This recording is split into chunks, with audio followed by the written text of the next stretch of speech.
Bonjour à tous, je m'appelle Laura Monnier, je suis juriste au siège social de l'association Greenpeace France, où on est basé à Paris. Et en fait, je suis en charge du contentieux, c'est-à-dire toutes les affaires juridiques de Greenpeace. Donc on est plutôt connu pour les affaires en défense, c'est-à-dire quand on est poursuivi suite à des actions de désobéissance, ou poursuivi éventuellement pour diffamation, ce genre de choses. Et en fait, depuis 4 ans, on développe des recours juridiques et on développe de l'expertise juridique au service de nos campagnes. C'est-à-dire que dans nos différents sujets, sur les forêts, sur les océans, le nucléaire, etc., on développe des tactiques juridiques, c'est-à-dire qu'on dépose notamment des recours, des plaintes, ce genre de choses, pour nourrir, on va dire, nos objectifs de campagne. Et je m'occupe également de la gestion des risques de l'association, qui sont du coup des risques qui vont être liés, risques juridiques qui sont liés à nos activités. Bonjour à toutes et à tous, je suis Sabine Gagné. Moi, je suis en charge du plaidoyer pour Amnesty International France sur la question de la responsabilité des entreprises. Et je suis également en charge de thématiques telles que la justice pénale internationale et le réchauffement, enfin le dérèglement climatique. Du coup, voilà, on va essayer de faire une présentation. D'abord, quelques propos liminaires sur le thème du sujet. Et un petit peu expliquer comment nos organisations, elles appréhendent ce sujet du devoir de la responsabilité des États. Enfin, le devoir des États, et des entreprises sur le secteur des droits humains et de l'environnement, qui est le sujet. Et ensuite, on va aller un petit peu plus en profondeur sur concrètement comment on s'empare de cette thématique dans les campagnes, notamment plutôt en droit national en France pour Greenpeace. Et pour Amnesty, ce sera plutôt le volet international, il me semble. Donc cette question du devoir des États et des entreprises, elle est assez intéressante parce que, en fait, le devoir a évidemment plusieurs significations. Il y a le devoir moral et après, il y a le devoir au sens de la loi. Et en fait, ce devoir est assez relatif selon un certain nombre de critères, c'est-à-dire qu'il peut être plus ou moins contraignant. On parle par exemple de l'accord de Paris, de l'obligation des États de réduire le réchauffement climatique, etc. Mais en fait, quand vous regardez les normes en tant que telles, le caractère contraignant est vraiment très relatif. C'est-à-dire que ces obligations, l'accord de Paris, laissent des marges de manœuvre tellement fortes aux États qu'au final, est-ce qu'on peut vraiment parler de devoir ? Donc il y a plusieurs choses qu'il faut prendre en compte pour interpréter le caractère contraignant d'un devoir. D'abord, est-ce qu'il y a des sanctions si le devoir et l'obligation de l'entreprise n'est pas respectée? Et avant même les sanctions, en fait, il faut déjà identifier la norme, c'est-à-dire où est le devoir. Et par exemple, sur la question du climat, vu que c'est un sujet factuel qui est très éclaté, et au niveau de la réglementation, c'est pareil, puisque ça touche à plein de domaines, sur les transports, sur l'efficacité énergétique, etc. Il faut d'abord aller chercher la norme et ensuite regarder si cette norme, si le texte, il a un caractère juridiquement contraignant ou pas. Ou est-ce que c'est un instrument, par exemple, uniquement de pilotage politique. Donc, identifier la norme, ensuite, regarder s'il y a des sanctions. Qu'est-ce qui se passe si ce n'est pas appliqué? Parce qu'en fait, il y a plein de règles aujourd'hui qui existent, mais en fait, il n'y a pas de sanctions. Par exemple, vous avez les fonctionnaires qui ont connaissance de délits, d'infractions dans leur travail et sont censés faire des signalements au parquet. Bon, ça, c'est très rarement appliqué parce qu'en fait, il n'y a pas de sanctions s'ils ne le font pas. Et ensuite, en plus des sanctions, donc pour que ça ait un caractère dissuasif et efficace, il y a aussi la question du contrôle du respect de la norme. Donc, est-ce qu'il y a une autorité qui va indépendante, qui va regarder si la norme est respectée ou pas? Et est-ce que cette autorité, donc elle va faire des contrôles? Est-ce qu'elle est dotée de moyens pour faire sanctionner ces manquements? Et est-ce qu'elle a une capacité de faire des contrôles spontanés avec suffisamment d'indépendance? Donc toutes ces questions, elles se posent en général quand on s'interroge sur la question du devoir. Et aujourd'hui, en tout cas, ce qu'on constate en France dans le secteur d'environnement, c'est qu'il y a une régression de toutes ces barrières qui sont la dissuasion, donc les sanctions, les autorités de régulation, des autorités indépendantes comme la Commission nationale de débat public, les commissaires enquêteurs, etc., qui sont des institutions qui sont vouées en fait quasiment à disparaître si on suit aujourd'hui les lignes qui sont données par le gouvernement. Et donc, il y a plutôt une diminution, je dirais, des devoirs, en tout cas en matière environnementale. Alors oui, on a plutôt décidé de parler à deux voix, donc pour que ce soit dynamique, plutôt que de faire chacune une présentation, il faudra nous arrêter parce que après, s'il y a des demandes de clarification en cours de l'échange, n'hésitez pas. Pour ce qui concerne Amnesty International, je pense que c'est intéressant de revenir légèrement sur l'histoire et pourquoi Amnesty a pris pour cible notamment les entreprises, parce que au début de sa création, Amnesty International s'occupait des droits civils et politiques, et c'est en 2001 que lors d'un congrès mondial, l'organisation a décidé d'élargir son mandat en considérant que les droits étaient universels et indivisibles et qu'il fallait prendre à la fois en compte les droits civils et politiques et les droits économiques, sociaux et culturels. Donc maintenant, ça fait quasiment 20 ans qu'on a une somme de recherche sur un certain nombre d'entreprises, plutôt dans le secteur extractif.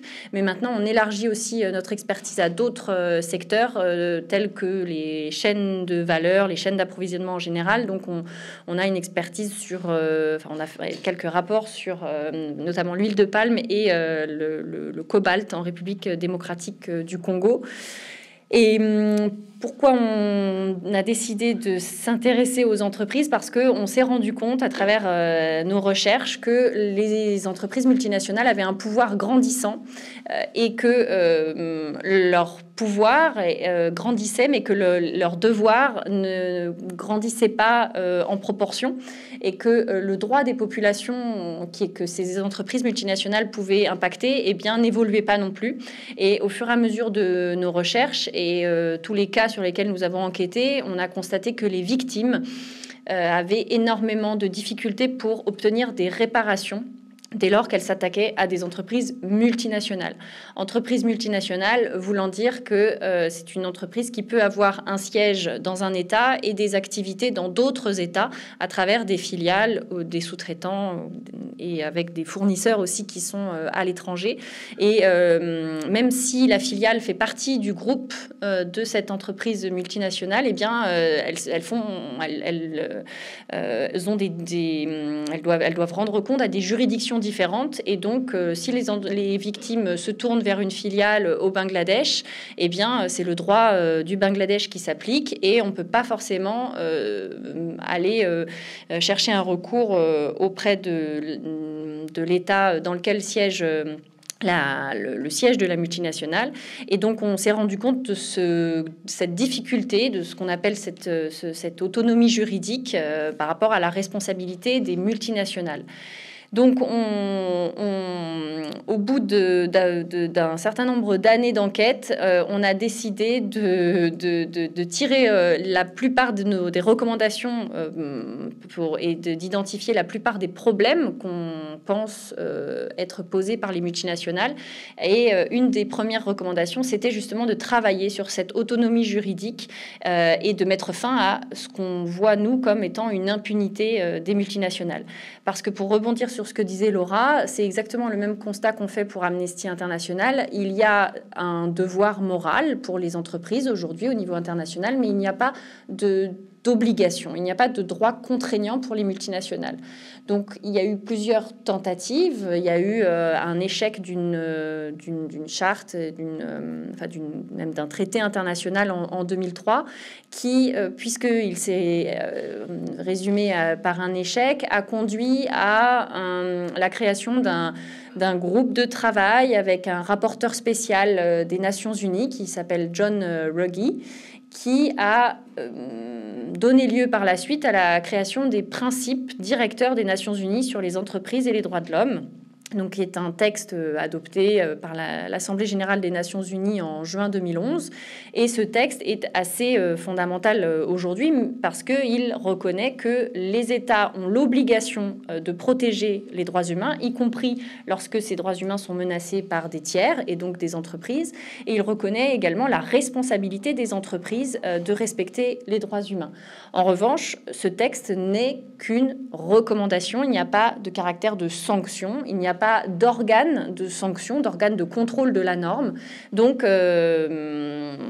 c'est bien qu'il existe, mais tant qu'il n'y a pas de sanction affiliée, ça ne sert pas à beaucoup de choses. Donc, ce qu'on a constaté, c'est que comme les entreprises ne sont pas sujets de droit international et qu'il n'existe pas de traité international pour les droits humains, eh bien, les victimes continuent à avoir des difficultés pour obtenir réparation. Oui, du coup, pour revenir sur les différentes critères que je mentionnais tout à l'heure justement pour qu'on ait des devoirs contraignants sur les entreprises et les États, il y a aussi un aspect que je n'ai pas mentionné, mais c'est l'accès à l'information.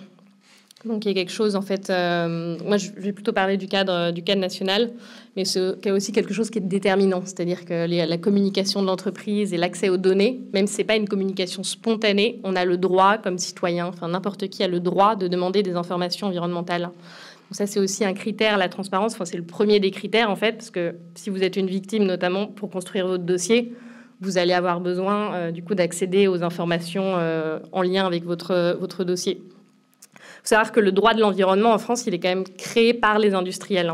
C'est-à-dire que les associations, on a beau décrier, etc., les problèmes environnementaux, ceux qui saisissent le plus les tribunaux et qui saisissent le plus les commissions, etc., sur ces questions-là, ce sont les industriels. Ce sont eux qui font du plaidoyer. Alors, les associations en font aussi, mais en tout cas, en matière environnementale, ça reste très difficile parce qu'évidemment, on n'a pas le même poids.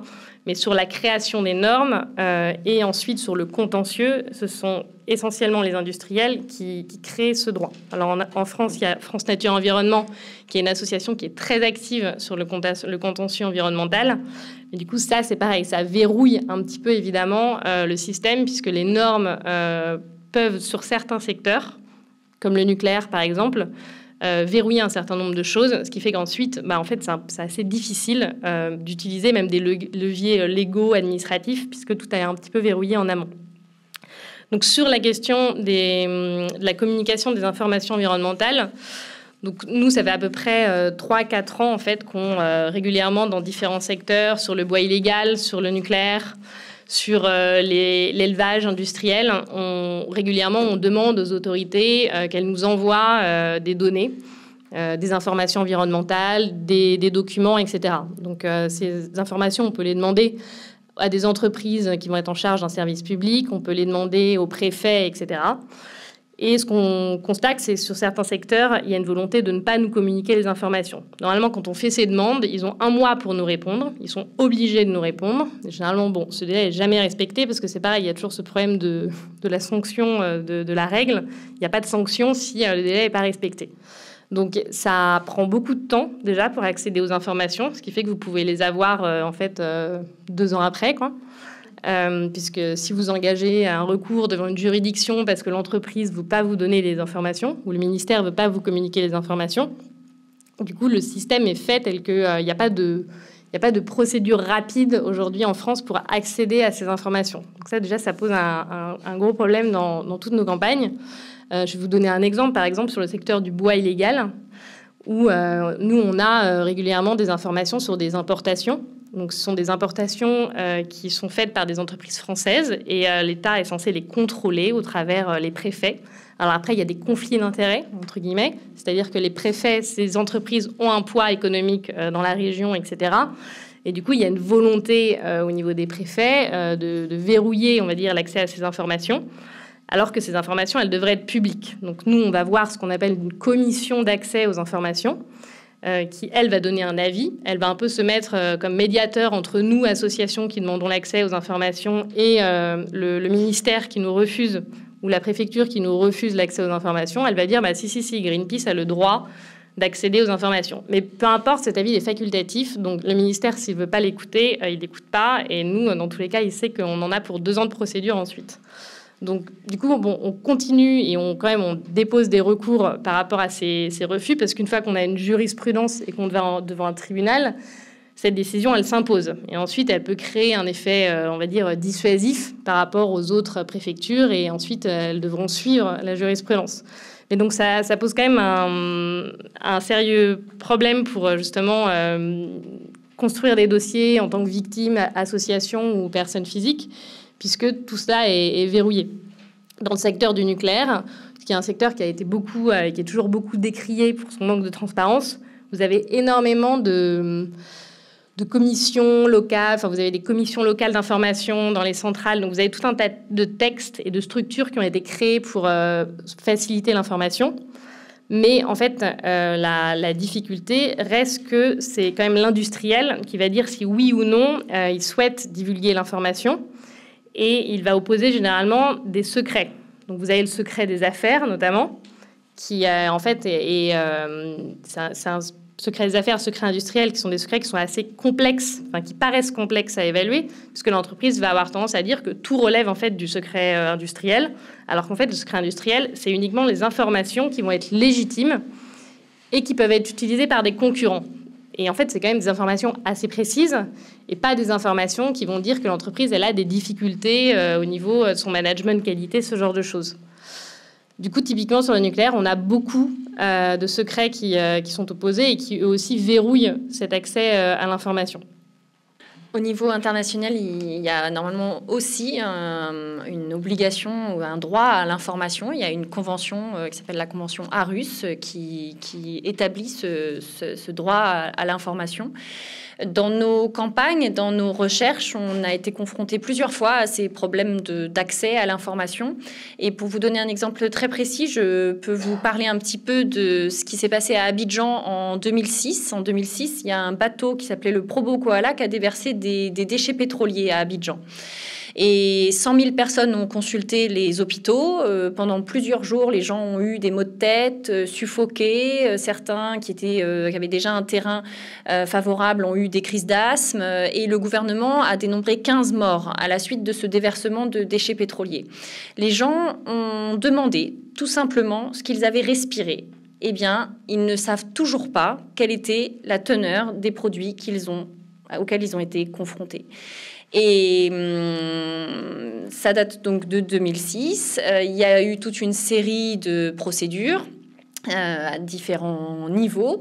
Et un des verrous, un des problèmes, c'est que l'entreprise, la compagnie Trafigura, a passé un protocole d'accord avec le gouvernement ivoirien.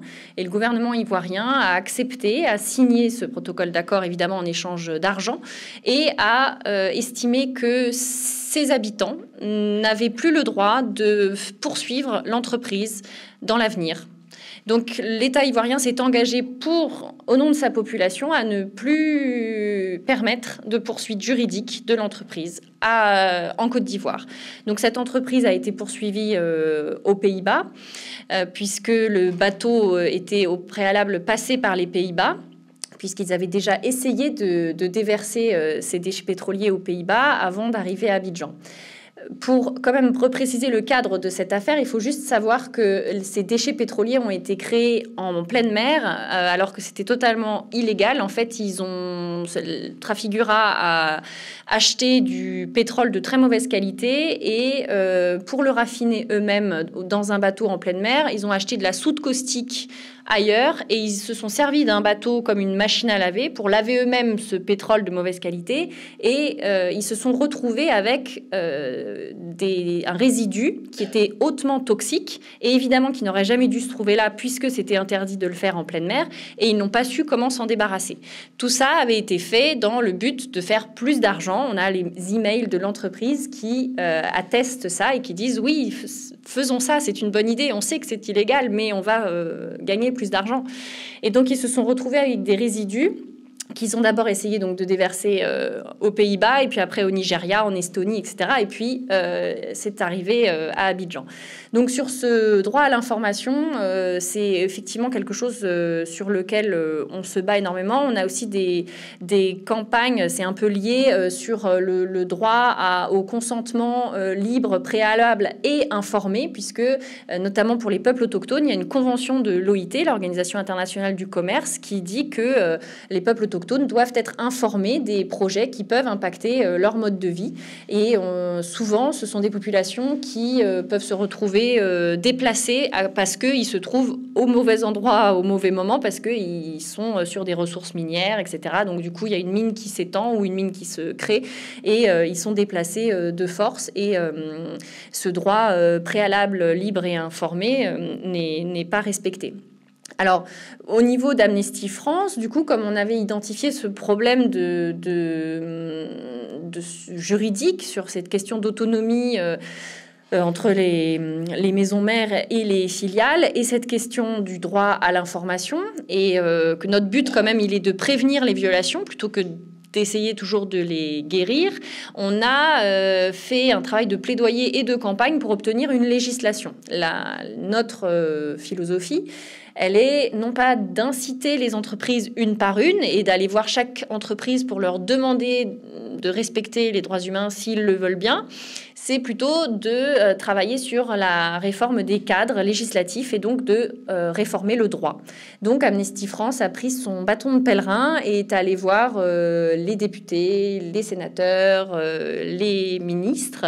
Dès que François Hollande est arrivé au pouvoir, et ça nous a pris 5 ans, et la dernière semaine de session du Parlement du quinquennat de Hollande, nous avons obtenu une loi sur le devoir de vigilance des multinationales, des sociétés donneuses d'ordre. Et c'est une loi qui, par rapport au droit à l'information, oblige certaines multinationales, on n'a pas le chiffre exact, mais entre 200 et 300 multinationales françaises, à publier des informations sur la manière dont elles conduisent leurs activités, non seulement elles-mêmes au niveau du siège, mais aussi à travers leurs filiales, leurs sous-traitants à l'étranger. Donc, et c'est une obligation de publication du plan, donc ça donne déjà un certain nombre d'informations. Et je pourrais revenir après sur à la fois le processus pour obtenir cette loi, son contenu, et puis ce qu'il en est fait aujourd'hui. Oui, par rapport au travail de plaidoyer d'Amnesty, je pense que c'est une activité qui est vraiment complémentaire de celle de Greenpeace, parce que Greenpeace, c'est vrai qu'on fait peu, on en fait parfois sur certaines campagnes, mais on ne fait pas forcément énormément de plaidoyer juridique pour justement créer des nouveaux textes, etc. Et cette loi, c'est vraiment la loi dont parlait Sabine sur le devoir de vigilance, c'est vraiment une loi qui est assez incroyable par rapport justement à cette étanchéité des personnes morales dans leur chaîne d'approvisionnement, etc., où elles se prévalent tout le temps de cette étanchéité. Et au niveau mondial, je pense que c'est une première. Il n'y a pas d'autres pays qui ont une loi similaire, même si c'est qu'une obligation de publication, mais il y a aussi l'obligation, il me semble, de mise en œuvre aussi du plan de vigilance. Vous n'avez pas d'équivalent dans le monde. Du coup, c'est vraiment une loi qui est très intéressante et du coup, ce sera intéressant les exemples dont tu parleras. Au niveau environnemental, en fait, les normes, elles existent. Alors, à part pour le nucléaire, dont je parlerai plutôt à la fin, mais on a quand même un cadre normatif existant. Alors, vous entendez beaucoup parler de ce qu'on appelle l'écocide, ce genre de choses. Nous, c'est pas forcément quelque chose qu'on va promouvoir. Parce que déjà, on le voit sur les crimes internationaux, que ce soit les crimes contre l'humanité, les génocides, etc. En fait, dès lors que vous avez une dimension internationale, même si votre juridiction nationale, elle peut s'emparer du crime en question, de toute façon, vous aurez des difficultés de coopération judiciaire et policière avec les pays où s'est produit en fait le crime. Et en fait, on a une petite crainte sur le fait que ça pourrait être un piège dans le sens où c'est pas forcément ce qui est nécessaire aujourd'hui tout de suite. Il y a des choses aujourd'hui qui pourraient être faites qui sont pas forcément très compliquées entre guillemets, mais après ça demande une volonté politique et de mettre en place des moyens. Ça peut être par exemple de créer des autorités indépendantes qui se prononcent sur les projets industriels en France, pour pas que ce soit les préfets qui à chaque fois se prononcent sur l'autorisation de projets. Donc évidemment, ils doivent être impliqués, mais il serait nécessaire aujourd'hui d'avoir une autorité indépendante qui puisse se prononcer sur ces projets industriels.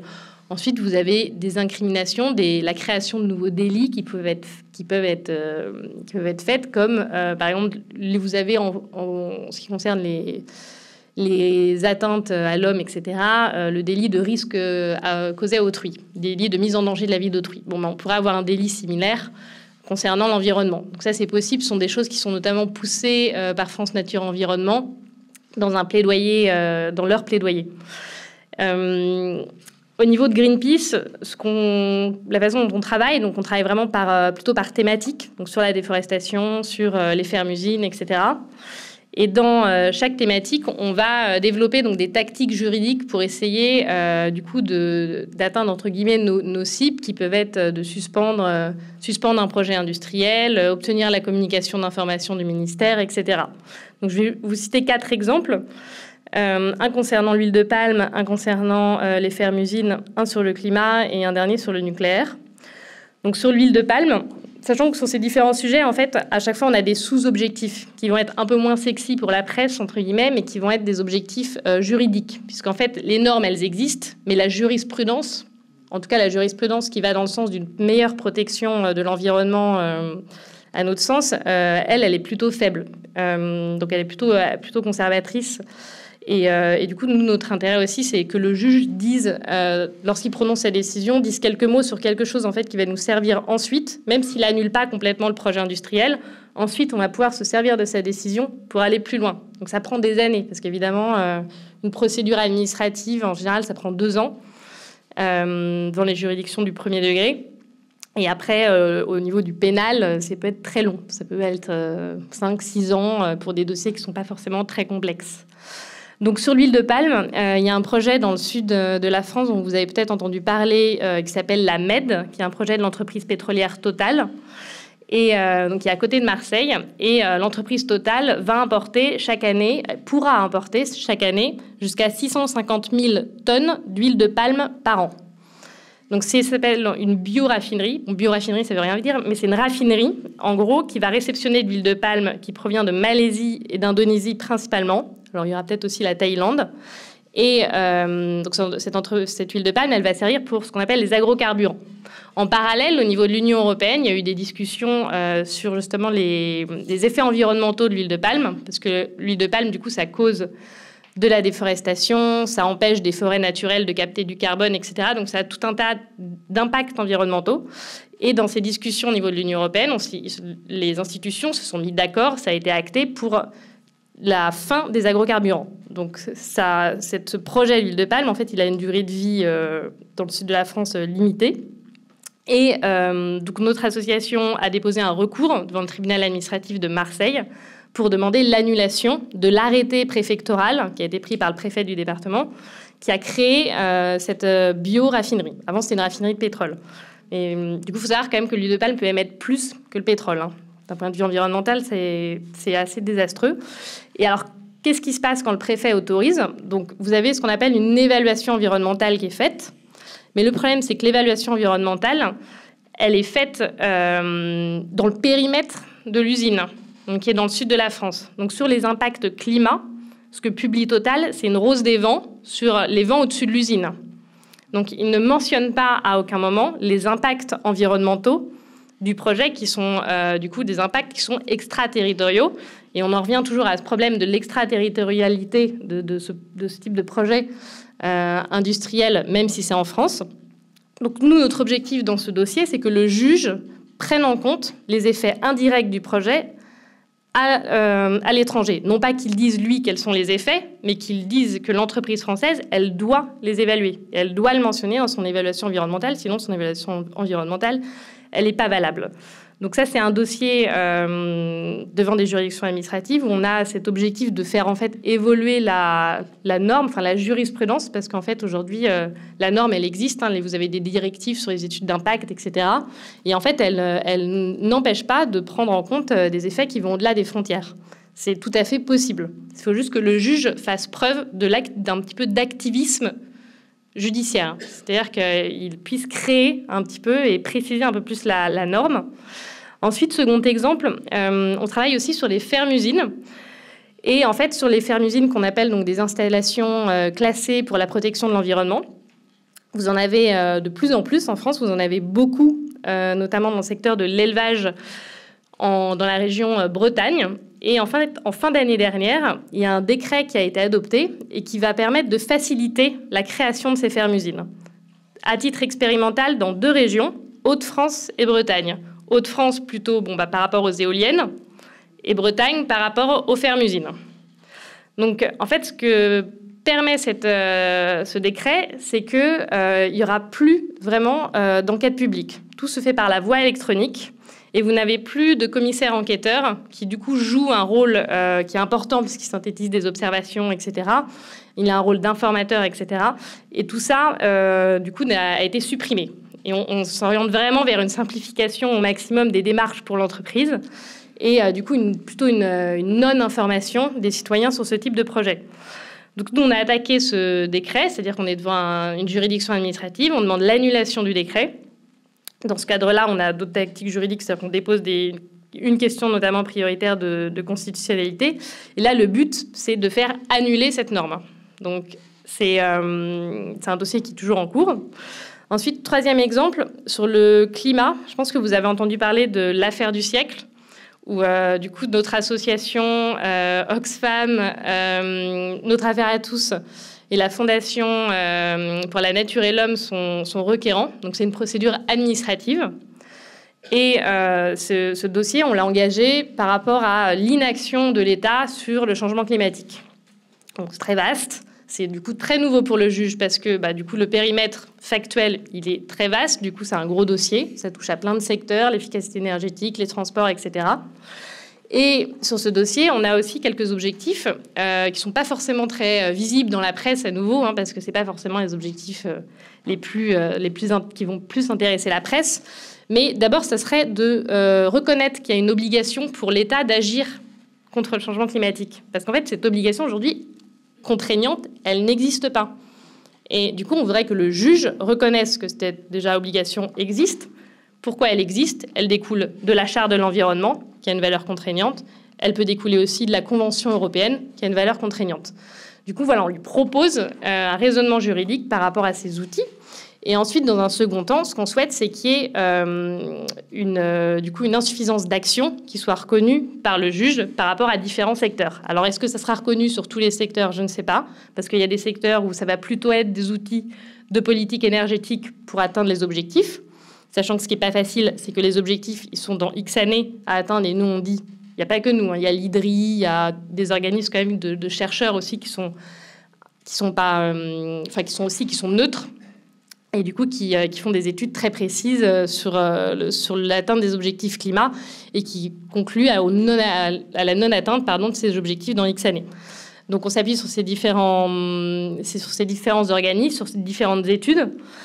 Mais voilà, ça reste flou puisqu'aujourd'hui, il n'y a pas de juge qui se soit prononcé sur justement des outils de programmation énergétique, ce genre de choses. Et il y a des secteurs où il y a des directives où c'est très clair, ces directives, elles s'imposent et elles ne sont pas respectées aujourd'hui par l'État français. Donc ce qu'on attend, c'est que les juges, au moins sur certains secteurs, reconnaissent que l'État n'agit pas suffisamment. Bon, une fois qu'on a ça, le juge peut dire « je vous enjoins à agir dans X délai ». Alors, idéalement, il faudrait que le juge dise précisément dans quel secteur, etc. Donc, on voudrait une injonction assez précise. En pratique, ce n'est pas vraiment ce que je fais le juge administratif. Il va dire « je vous enjoins à prendre toutes les mesures utiles ». Donc, ce qui peut être un peu flou sur un secteur aussi large. Nous, comment on s'en sert ensuite de cette décision? Eh bien, on peut agir en exécution forcée. C'est-à-dire que si l'État ne s'exécute pas, on agit devant un nouveau juge, un juge de l'exécution, et on va demander une astreinte. C'est-à-dire par jour de retard, on demande 100 000 euros par jour de retard. Je dis n'importe quoi, je ne sais pas du tout au niveau des chiffres.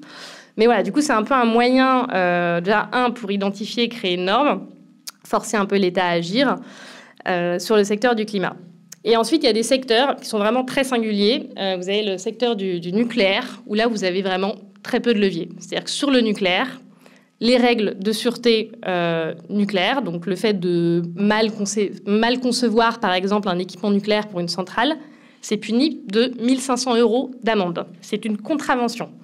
Donc, en fait, les normes et le quantum des peines sur le nucléaire est ridicule. Donc, c'est pas du tout dissuasif. L'industriel a tout intérêt à ne pas respecter certaines règles, a fortiori lorsque vous avez des niveaux de sous-traitance qui sont très importants.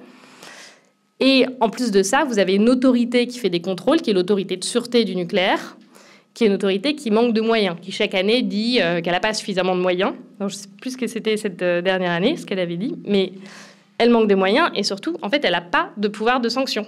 Donc, vous avez vraiment un gros problème sur le secteur, puisqu'en fait, ce qu'elle fait, c'est qu'elle dit à l'industriel, bah là, je vous demande de mettre en œuvre un tel truc. Bon, bah, sa demande, si elle n'est pas respectée dans le délai, il n'y a pas de sanction.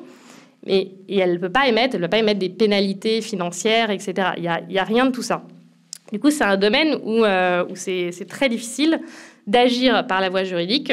On le fait, évidemment, parce que ça donne plus de légitimité ensuite à ce qu'on fait qui est plus illégal et qui sont les actions de désobéissance. Donc, les intrusions qu'on fait dans les centrales nucléaires, ce genre de choses, en fait, on les fait en bout de chaîne aussi, parce que dans la campagne, on a dénoncé par un certain nombre d'outils toutes ces failles. On s'est vu opposer le secret défense, etc. Et en fait, c'est un peu la seule arme, entre guillemets, qui nous reste. Et juste par rapport à ça, du coup, j'ai mis des petits flyers sur la table qui, en fait, évoquent un procès. En fait, notre association a été condamnée pour la première fois de son histoire en France à des peines d'emprisonnement ferme suite à une intrusion. Donc, c'est vraiment la première fois qu'on a des peines fermes qui ont été prononcées par le tribunal de Thionville. Et on a un procès en appel qui sera le 30 octobre à la cour d'appel de Metz, où on demandera la relaxe de nos activistes. Sur l'aspect environnemental, Amnesty travaille également sur la question, notamment, alors nous on a fait un rapport sur l'huile de palme en Indonésie également, mais pour dire que l'huile de palme était connue justement pour ses impacts environnementaux, et on a également enquêté sur des cas de travail forcé et travail des enfants dans des plantations d'un géant du secteur qui représente 43% du marché mondial, et ça s'appelle Wilmar. Donc c'est l'huile de palme de Wilmar se retrouve dans des produits tels que Nestlé, Procter & Gamble, du chocolat, du shampoing, des glaces, etc., qu'on utilise tous les jours. Et les conditions de travail sur les plantations sont dramatiques, parce que les travailleurs ont des quotas qui sont généralement inatteignables, et lorsqu'ils n'arrivent pas à atteindre leur quota journalier, eh bien la charge de travail est reportée au lendemain, et si ils n'ont pas atteint leur quota, ils n'ont même pas le salaire minimum indonésien à la journée. Il y a des cas de discrimination aussi, puisque les femmes, parfois il y a des femmes qui sont là depuis 20 ans, elles n'ont pas de contrat de travail pérenne, enfin comme l'équivalent d'un CDI, donc elles n'ont pas droit à une sécurité sociale. Et sinon, il y a des hommes qui sont là depuis peu de temps et qui, eux, ont accès à la sécurité sociale. Il y a également des cas de problèmes d'atteinte justement au droit à l'information quant à sa santé, puisque c'est aussi beaucoup de femmes qui sont employées à répandre des pesticides, enfin des herbicides, et qui sont notamment interdits, tels que le paraquat. Et ces femmes travaillent sans protection. Et elles ont des tests sanguins, mais on ne leur communique pas le résultat de ces tests sanguins. Donc, elles n'ont pas accès à des informations qui concernent leur propre santé. Et donc, ce travail sur l'huile de palme est venu un peu compléter le travail des associations environnementales. Et on a notamment dénoncé le fait que les entreprises se cachent très souvent, trop souvent, derrière ce sigle RSPO, que vous verrez sans doute peut-être sur des produits ou sur des brochures d'entreprises, qui est la Round Table on Sustainable Palm Oil, donc la table ronde sur l'huile de palme durable, et qui en fait n'a rien de durable, ni concernant les critères environnementaux, et encore moins sur les critères droits humains. Donc les critères ont été révisés, mais c'est toujours pas satisfaisant. Et pour nous, c'est un problème que les entreprises se cachent derrière des labels qui en fait sont des labels auto-désignés quasiment. Ce sont les entreprises qui font elles-mêmes leur propre label, et il n'y a pas de normes, il n'y a pas de contrôle étatique sur ces reconnaissances. Mais sur l'huile de palme et sur la MED, peut-être que la décision du Conseil constitutionnel récemment servira, puisque le Conseil constitutionnel à qui Total venait de demander de revenir en fait sur une législation que les députés ont adoptée il y a quelque temps. Les députés français avaient adopté une loi qui disait que l'huile de palme ne devait plus justement être considérée comme un biocarburant et ne devait plus bénéficier de subventions à cet égard. Et en fait, Total a contesté cette décision devant le Conseil constitutionnel et le Conseil constitutionnel a rendu sa décision au regard du fait que en fait, des impacts sur le dérèglement climatique que pouvait avoir l'huile de palme, eh bien, cette législation se justifiait et du coup, il ne devait pas revenir sur la loi qu'avaient adoptée les députés. Donc, c'est une décision qui pourra qui pourra servir. En ce qui concerne du coup le rôle d'Amnesty, ou en tout cas ce nouveau travail, puisque c'est malgré tout un nouveau travail sur le dérèglement climatique, nous avons adopté maintenant une stratégie au niveau du mouvement international sur cette question. Et donc au départ, ça peut paraître un peu étonnant qu'Amnesty se positionne sur le dérèglement climatique, puisque évidemment nous ne sommes pas une association environnementale et nous le deviendrons pas. Mais nous avons estimé que le dérèglement climatique est une menace telle sur les droits humains que Amnesty se doit de travailler sur la question. Et donc, parce que le dérèglement climatique menace les droits, eh bien, Amnesty a son rôle à jouer. Donc, on a déjà mené un certain nombre d'actions sur la question, et notamment, on est venu en soutien aux grèves scolaires et aux activistes, et donc même aux activistes de ces derniers jours, tels que Extinction Rebellion en français, qui bloquent. Et bien voilà, Amnesty soutient la désobéissance civile de ces organisations pour demander à l'État d'agir et pour dénoncer l'inaction face à la crise climatique. Et sur les autres campagnes d'Amnesty qui peuvent faire écho au travail de Greenpeace, peut-être pour vous évoquer une campagne d'Amnesty sur le cobalt et en République démocratique du Congo, qui là aussi touche aux questions d'information et surtout de transparence. Donc le cobalt, en fait, c'est un minerai qui est utilisé dans les batteries qu'on appelle lithium-ion et qui se retrouve dans nos produits, dans nos devices, notre matériel informatique portable, donc des ordinateurs, des téléphones et des véhicules électriques. Sauf que ce cobalt, il est souvent extrait dans des mines artisanales en République démocratique du Congo, dont provient 50% de la production mondiale de cobalt. Et souvent, il est extrait dans des conditions dangereuses et parfois par des enfants. Donc là aussi, on a trouvé du travail d'enfants en RDC, et donc on a exigé une traçabilité, une transparence de la part des multinationales pour identifier d'où provenait le cobalt que eux-mêmes utilisaient dans leurs produits. Et on a posé la question à plus de 20 multinationales qui utilisaient le cobalt qu'on avait nous-mêmes tracé, et la plupart n'ont pas su répondre, c'est-à-dire qu'ils n'avaient pas assurer cette traçabilité parce que ça n'est pas dans une législation, ça n'est pas obligatoire, et donc ils n'avaient pas conscience ni connaissance, soi-disant, du fait que en bout de chaîne, il peut y avoir des enfants qui travaillaient, il peut y avoir des impacts de violation de droits humains. Donc, c'est là où notre loi en France va pouvoir servir. Et donc, cette loi, c'est effectivement une première mondiale. C'est donc la loi sur le devoir de vigilance des sociétés mères et des entreprises donneuses d'ordre. Ça a fait suite au drame du Rana Plaza qui avait eu lieu au Bangladesh en avril 2013. Mais en réalité, le travail des associations avait démarré bien avant, puisque les problèmes s'étaient posés avant. Donc le drame est survenu au cours de notre travail de campagne et de plaidoyer. Mais il est vrai que ça a malheureusement permis d'avoir un écho à ce problème dans la presse. Elle a après par la suite été surnommée la loi Rana Plaza. Et donc aujourd'hui, pour des associations, des entreprises, alors qui sont d'une taille conséquente, parce qu'il faut avoir, pour faire vite, entre 5 et 10 000 employés en France et dans le monde. Donc, ce sont quand même des grosses structures. Et quand je disais tout à l'heure que nous n'avons pas la liste des entreprises concernées, c'est que c'est en fait très compliqué de faire la liste des entreprises qui ont ces chiffres comme ces employés, enfin ce nombre d'employés, parce que ça peut concerner à la fois donc des entreprises qui ont leur siège en France, mais aussi des entreprises étrangères qui ont des filiales en France. Peu importe, les entreprises qui rentrent dans cette catégorie avec ce nombre d'employés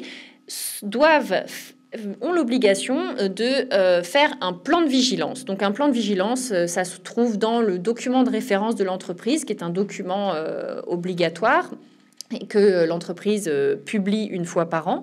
Et donc, certes, c'est du texte, c'est un paragraphe dans un document de référence, sauf que il doit contenir un certain nombre d'éléments et surtout, le texte de loi sur le devoir de vigilance dit que ce plan doit être mis en œuvre de manière effective. Et il doit aussi contenir, ce plan, une évaluation des mesures mises en place. Donc, l'entreprise doit faire une cartographie de ces risques. Elle doit indiquer donc si, par exemple, elle a connaissance de travail d'enfants, y compris chez des filiales, des sous-traitants. Elle doit faire part des actions adaptées d'atténuation de ces risques. Donc, une fois qu'elle a connaissance de ces risques, elle doit dire comment elle fait pour les atténuer. Elle doit évoquer comment elle va assurer le suivi et l'évaluation des mesures qu'elle met en place. Elle doit évaluer de manière régulière la situation de ses filiales, de ses sous-traitants, de ses fournisseurs au regard des droits humains. Et elle doit mettre en place un mécanisme d'alerte et de recueil des signalements relatifs à l'existence ou à la réalisation des risques. Et ce plan peut être fait en concertation avec les organisations syndicales. Et en ce qui concerne la dernière mesure sur le mécanisme d'alerte, ce mécanisme d'alerte, il est obligatoirement à mettre en place avec les syndicats. Et là où cette loi est novatrice, elle l'est sur plusieurs angles. D'abord parce qu'elle touche à plusieurs aspects. Elle touche déjà à tous les droits humains. Et donc c'est ça l'innovation dans le monde, c'est qu'il y a des équivalences législatives ailleurs. Il y a par exemple en Grande-Bretagne une loi sur l'esclavage moderne, ou aux Pays-Bas, il y a une loi sur le travail des enfants. Mais là, ce domaine d'application de cette loi, c'est droits humains et libertés fondamentales, mais aussi environnement et santé et sécurité des personnes au travail. Donc ça, c'est très large et ça, c'est nouveau. Et la portée de la loi, c'est qu'elle concerne non seulement donc les activités de la société mère, mais aussi des filiales des sociétés contrôlées et des sous-traitants et des fournisseurs avec lesquels est entretenue alors ce qu'on appelle une relation commerciale établie, qui est évalué dans la jurisprudence. Donc, c'est en général un contrat quand même qui est connu et qui est sur la durée. Mais ça va au-delà de ce qu'on appelle le rang 1. Donc, ça, c'est vraiment nouveau. Et la nouveauté juridique, c'est que ça met vraiment un pied dans la porte sur cette question de l'autonomie juridique. C'est-à-dire que pour autant, l'entreprise n'est pas directement responsable si il y a un drame qui se passe dans une de ses filiales. Mais ce qui se passe, la petite astuce juridique, c'est que si jamais ça n'était pas dans le plan, si jamais il se passe un drame à l'autre bout de la Terre et que ça n'était pas dans le plan de la multinationale d'avoir identifié un risque et que l'entreprise n'avait du coup pas mis les mesures qu'elle aurait dû mettre en place pour pouvoir éviter ce drame, eh bien, toute personne qui a intérêt à agir, donc c'est aussi bien les victimes elles-mêmes, bien sûr, les associations, les syndicats, peuvent poursuivre l'entreprise. Et toute personne qui a intérêt à agir donc peut saisir la justice, et d'abord elle peut le faire en premier lieu simplement parce qu'il n'y a pas de plan. C'est-à-dire que si on a identifié qu'une entreprise, de par sa taille, devait publier un plan et qu'elle ne l'a pas fait, on peut déjà la mettre en demeure. Il y a plusieurs étapes. En fait, on peut d'abord mettre en demeure l'entreprise, donc en lui envoyant une lettre. Et au bout de 3 mois, si cette entreprise ne répond pas de manière satisfaisante, eh bien, à ce moment-là, on peut la poursuivre. Alors, c'est une loi au civil, hein, ça n'est pas une responsabilité pénale, mais on peut mettre en cause sa responsabilité civile de cette entreprise. Et à ce moment-là, le juge, une fois qu'il est saisi, eh bien, il peut contraindre l'entreprise à respecter ses obligations et il peut lui demander de publier le plan. Et il peut aussi exiger, s'il la condamne, s'il met en cause sa responsabilité civile, il peut exiger de verser des dommages et intérêts aux victimes si jamais il y a un dommage et que le lien est prouvé entre la responsabilité de l'entreprise et le dommage. Donc c'est une loi qui, encore une fois, qui est assez innovante. Nous, en tant qu'association et en tant que ONG qui avons porté ce plaidoyer, on est plusieurs associations, on est réunis au sein d'une plateforme qui s'appelle le Forum citoyen pour la RSE. Et donc, ce qu'on a fait la première année à la suite de l'application de cette loi, donc cette loi a été votée le 21 février 2017, elle est passée au journal officiel le 27 mars 2017. Après avoir été contestée par 60 parlementaires devant le Conseil constitutionnel, mais cette loi n'a pas été retoquée, donc elle est rentrée en application, et en février-mars l'année dernière, nous avons publié une première étude des premiers plans qui sont sortis pour indiquer, selon nous, comment les entreprises soumises à la loi l'appliquaient.